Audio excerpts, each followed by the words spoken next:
He went through his rehearsed spiel with the enthusiasm of a novice actor first discovering the words of Shakespeare. How low a position this boy occupied in life, and in this doomed city, how destined to a calamitous fall. The gentleman smiled. The bellboy faltered. "Is something funny, sir?" "A private joke," the gentleman said. "Tell me, are you quite done?" "Well, yes, sir, but of course, if there are any additional questions you might have—" The gentleman allowed him half a minute to press on from there, endlessly explicating the wonders of the suite as he groped for his expected gratuity. The lad was just winding down, his crest falling with every second, when Pity emerged from the bathroom. She was still dressed in the fur-lined white jacket and matching white slacks she'd worn on the plane. Her eyes were wide, and, as always, so moist she seemed on the verge of tears. Though the trip from jet to limo to hotel entrance had entailed no more than a few fleeting steps outside, the cold Manhattan wind had still mussed her corona of short brown hair, just enough to make her seem even more vulnerable. She looked pale, unhappy, lost, and achingly beautiful, her slight figure and even slighter 5'2" stature combining with her soft, rounded face and short, modestly cut hairstyle to make her seem less the woman she was in years than the lost and lonely child the gentleman had raised.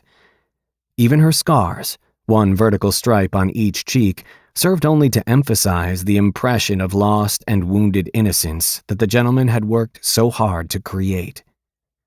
The bellboy faltered. He'd no doubt worked in the hotel long enough to know he shouldn't ask questions, and he'd remained thoroughly professional during an entire elevator ride with her, but the sight of Pity worked its magic, as it did on everybody. The words tumbled out of him. Gee, miss, are you okay?" "She is fine," the gentleman said. "Just a little sick from the flight." "Forgive me, sir, but I'd like to hear her say that."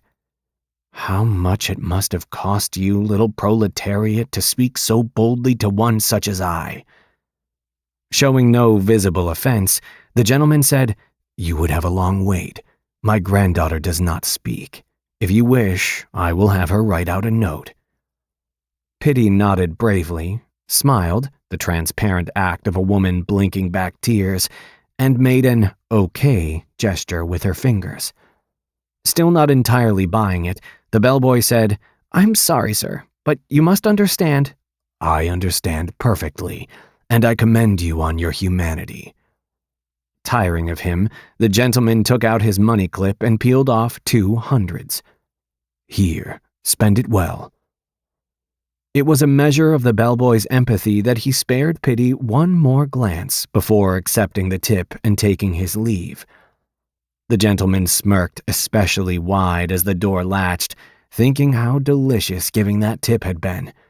How delightful the joys of hidden knowledge. It was good to know that it had been a singularly generous tip. It was good to pull the strings. It was good just to know that there were strings to pull. But pleasure must always give way to business. A stern look was enough to banish Pity to the bedroom.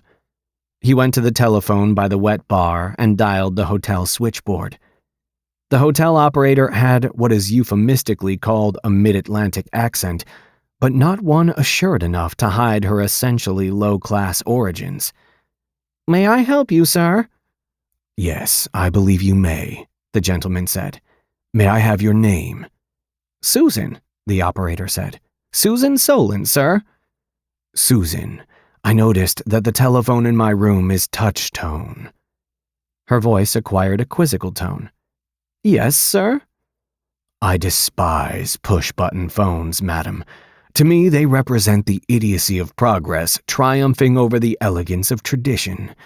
As a matter of principle, I will not make a single personal call from this room until the management sees fit to provide me with a more acceptable rotary model.